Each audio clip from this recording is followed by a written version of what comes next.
if you want to be successful on YouTube, you need to be on more than just YouTube. Not even a fly. Like a fly, like a maggot, like a baby fly. That's how much people's attention span is.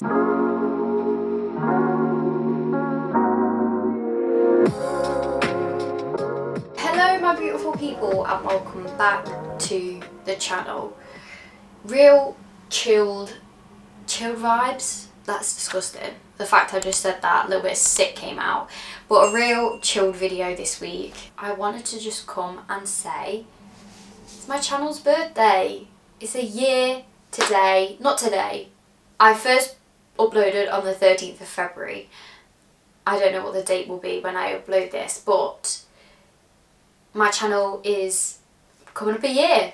Happy birthday to you. Happy birthday.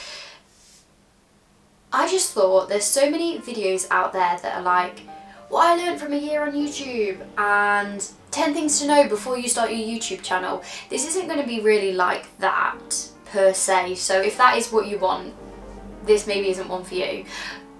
But what I am going to do, or what I want to do, is just kind of like reflect on the year. Some things that, not I wish I'd known before I started, but some things that I think have been really helpful. If you're in the same boat as me, that you're having a little channel, or maybe you're thinking of starting one, then this video is definitely for you. First thing that I guess came to me when I started my channel was the name. My channel name was actually something very different before I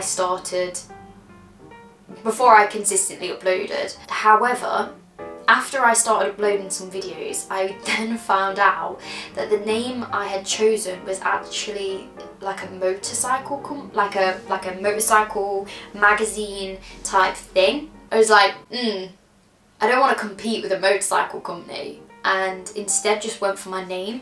I think sometimes when you're starting out, you think that you have to have like this crazy brand already planned out. However, a year on, your name is fine. Obviously, I'm not coming at this from like I have thousands of subscribers and this is what I've learned. I've gone from 0 to 10,000 in 12 months and this is what you need to know to do the same thing. That's what I mean. It's not that type of vibe.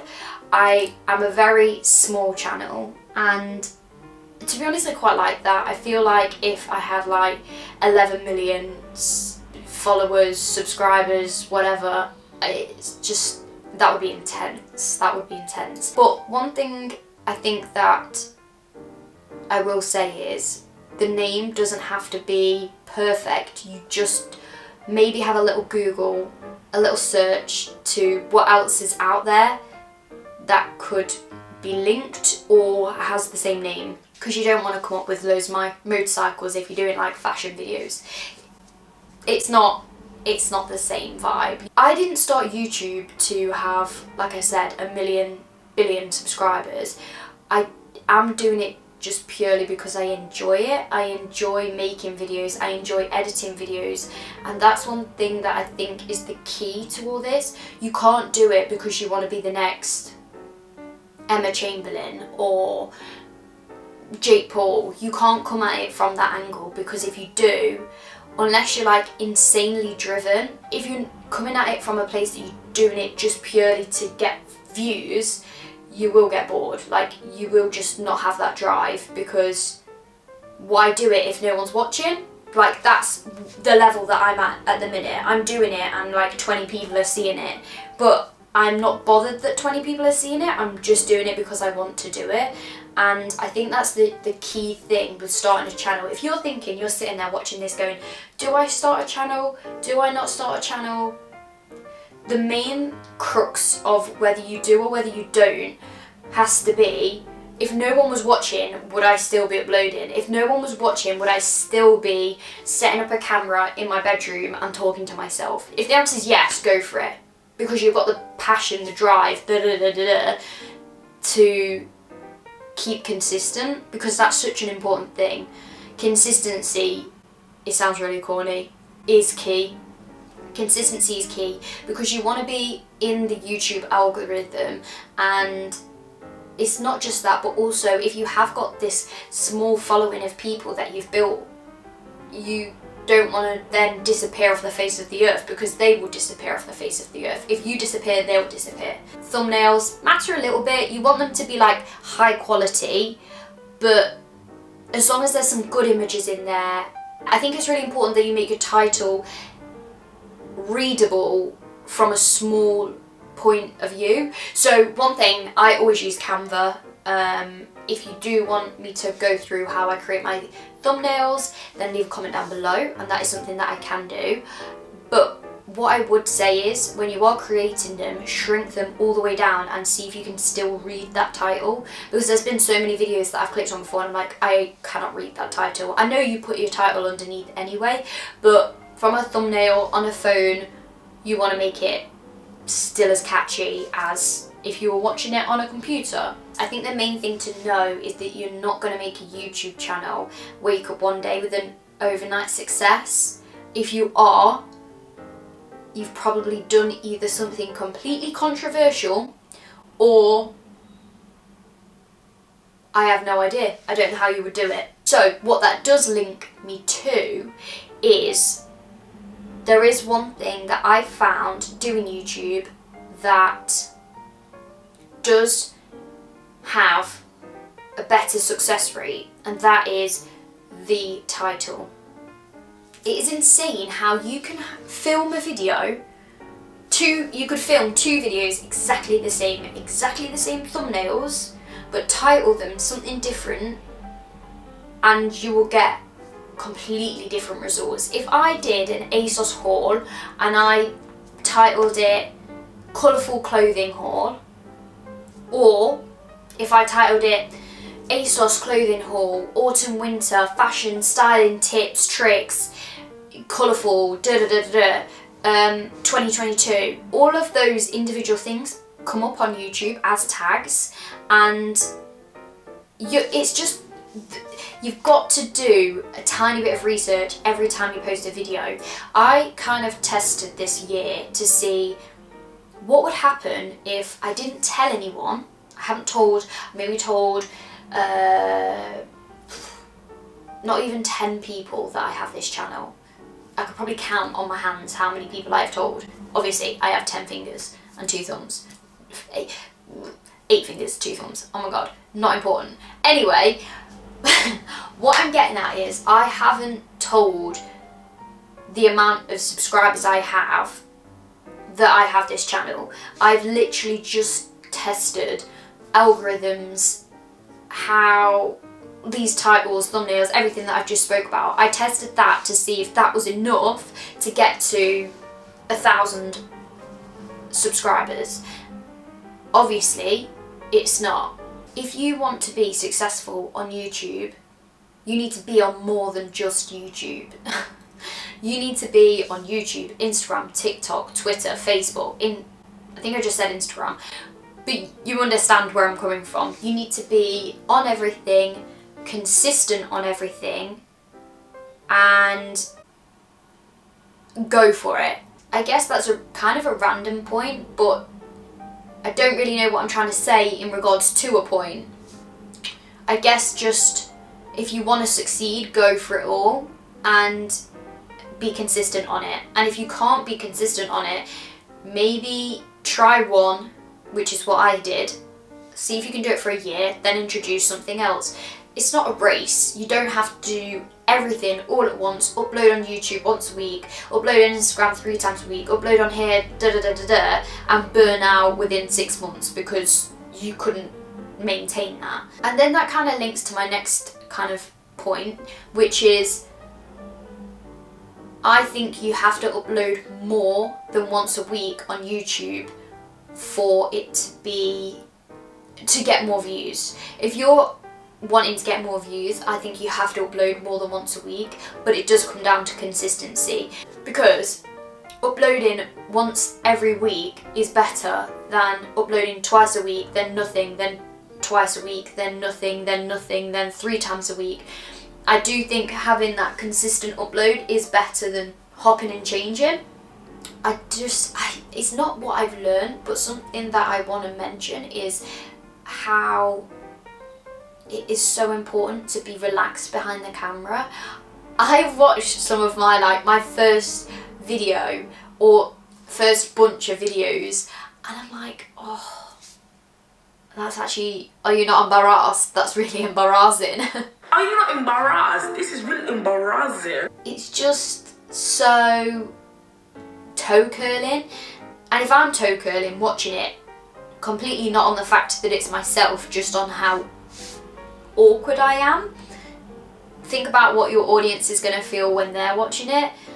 This kind of sit down, chilled vibes video is so much more enjoyable to watch because you can just watch it chilling as well. You don't have to feel like you have to sit down and intensely watch my video. You can just have it on in the background. I'm chatting away and you're sat doing something as well. We're just both sat here having a little chat, and that is the structure I've found is a lot more suited to me. People forget about word of mouth. Like, that is another form of social media and like marketing. That's it. Well, that's what it is at the end of the day. It is marketing, and word of mouth is one of the greatest ways that you can say, hey, subscribe, and you take their phone, if it's your friend, not like a randomer on the street, take their phone, subscribe, give it back. Great, next person. That would be weird, but friends, by all means. I think that also comes down to confidence. A lot of people start channels and they don't want people to know. They don't use their name because they don't want their friends to find it, which is definitely what I did at the beginning, but related to a motorbike company and then thought better of it. But I know that there's plenty of people that I went to school with or anything like that that aren't that won't know that I'm doing this. The best advice I can say on that front, if you want to create a YouTube channel, Instagram, whatever it is actually, if you want to go on social media and be an influencer and you're scared to start, watch MJ Hederman. I'll put it here. Just go on her TikTok, follow her on Instagram, and she will perfectly explain you should not live your life worried about what other people's opinions are of you and what you do. It's easier said than done, I know. I'm not perfect, I know. But I think that was the massive turning point for me, that I was like, I've wanted to do this for like 7+ years, but I've never done it, just sheerly down to confidence. Just give it a go. Just upload that video, give it a go, and what's the worst that can happen? But to get back on track of actual useful pieces of advice, equipment, I guess that's probably my last point.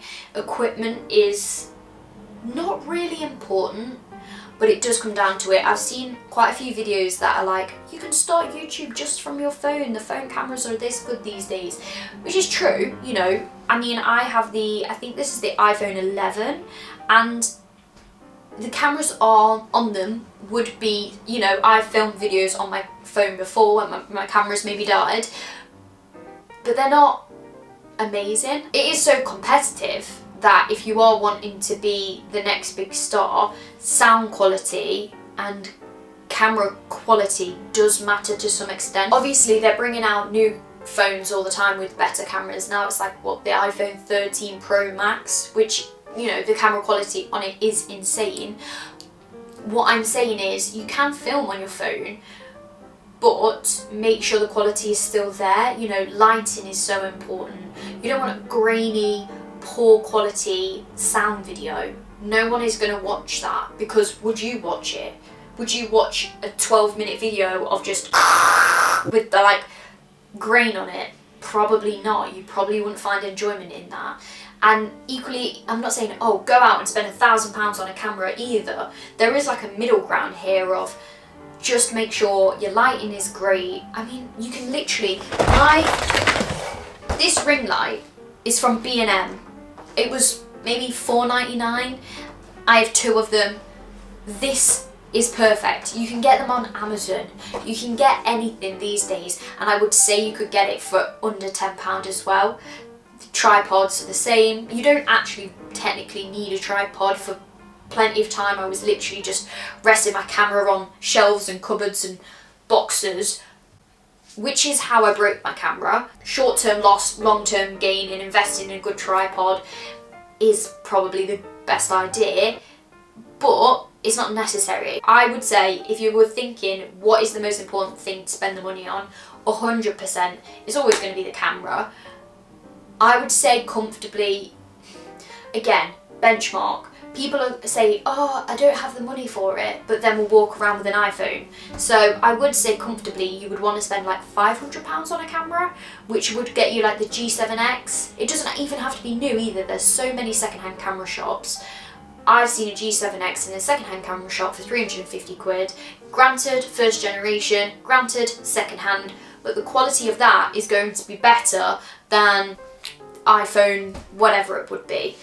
Again, you don't need it. You can film on your phone, but I would say longevity, that would probably be a good idea. And when iPhones nowadays are, I think the iPhone 13 Pro Max is like £1,000, and you said what would be better, I would say a camera, because you could get a cheaper camera than £1,000 that would do the job. One thing that I've just remembered as well, and this is literally, I've only not figured this out, I knew it was always there but I hadn't utilised it to my advantage, is the YouTube, I think they call it like song library, music library, I'm not sure what they call it, but there's a load of songs, because obviously that's another thing, maybe I should start my point better, but music is one thing that is obviously in a lot of YouTube videos.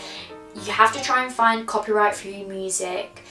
There are certain things that you can pay for, which then means your music is copyright free, gives you like a copyright. Though that is one thing that I would say isn't worth the money. If you were like, what should I invest in? Equipment over a copyright license any day. Because, like I say, there's the YouTube song library. When you go on the editor, when you have the editor, the YouTube studio, you input a video, say that's in your editor, and you could add music over the top of it, and there's so many songs on there. It will credit the people that, you know, whose music you're using, and it's amazing. Editing platforms, I know everybody talks about Final Cut Pro, I'm pretty sure it's called. However, iMovie, if you have an Apple computer, is free, it's on there already. It's easy to use. There's so many videos out there explaining how to use it. I found it more than good enough to edit my videos, and they have also copyright free music on there that you can use, sound effects you can use. I would say if you were to ask me what platforms do I use when I'm editing type videos, iMovie, Canva for the thumbnails, and if I want to like input anything into the video, and that would be it. Equally, that's what I created my, I don't know what you call it, the little bit before my intro and my outro. They were both created on Canva. They have changed as my channel has changed. I do think it has become more relaxed, matching kind of my content style. But yeah, they were all Canva, which you can get free trials on, and more than good enough. I think even if you pay for it, it's not that expensive, but you can just keep doing free trials just to get used to it. Yeah, if I can help anyone or give any advice, whether that's in my styling videos that might be coming, and you know, if you can make it your job, amazing. I'm not in that position, but equally I'm maybe not doing as much as I could to get there in regards to what I've said previously. Maybe that will come. I don't know. We'll see where we are in a year's time. It's like the Billie Eilish video. I might do this in a year and be like, how many followers do you have now? Actually, let's do that. How many subscribers do I have at this moment in time? 238. That is how many subscribers I have at the minute. Whoa, my lighting's gone really weird. 238, which, when I hit my first 100 subscribers, I keep saying followers, it's kind of the same thing, but when I hit my first 100, I was like, that's insane. And that's also a point. It takes so long to hit the first 100, and the next 200 comes in an insanely short amount of time in comparison to that first 100. That first 100 is such a slog, and when you hit 200, then I have hit it, and now I'm like, it goes up all the time. I would say I probably get a new subscriber nearly every day now. But that first 100, weeks would go by and it had maybe gone up like 2. I can't tell you how how happy I was when I hit 100, and how I used to go, oh my god, my video has 50 views, and now I have like a video with, we'll do this as well. So 238 is my highest, is my subscriber count. That is the word I was looking for. My Motel Rocks try on haul is my most viewed video, and it has 8,183 views. That's insane. That is insane to me. 8,000 views. Which again, you know, you will find not everyone will watch all your video. People have literally the attention span of not even a fly. Like a fly, like a maggot, like a baby fly. That's how much people's attention span is. But 8,000 views, oh, that's insane. Anyway, we will come back in a year, we will see how that has changed, but 8,000 views, 238 subscribers, and I'm actually really, to me that is insane, that is incredible, and we'll see how we are in a year's time. But if you have enjoyed this video, maybe become 239. That was really corny. I know this video was everywhere, and there wasn't any probably clear points. I know I massively rambled, as I always do, but if you did get any little nugget of information that has been useful to you, then please leave a like down below if you have enjoyed the video. And I don't think there's anything else I can say. The main thing is you have to enjoy it, you have to love it, and like I say, the fact that I have 200 subscribers, some people would say that's nothing, but to me, that I'm so happy with that. Like, that is actually insane. I remember when I got like 50 and I was like, oh my god, I got 50! Like, I think it's the fact that these are 50 strangers that are literally just following along on my little journey. But yeah, I need to stop talking now. So, as I always say, I can't end a video without it. Subscribe if you haven't already. Thank you so much for watching, and see you next week for another video. Bye for now.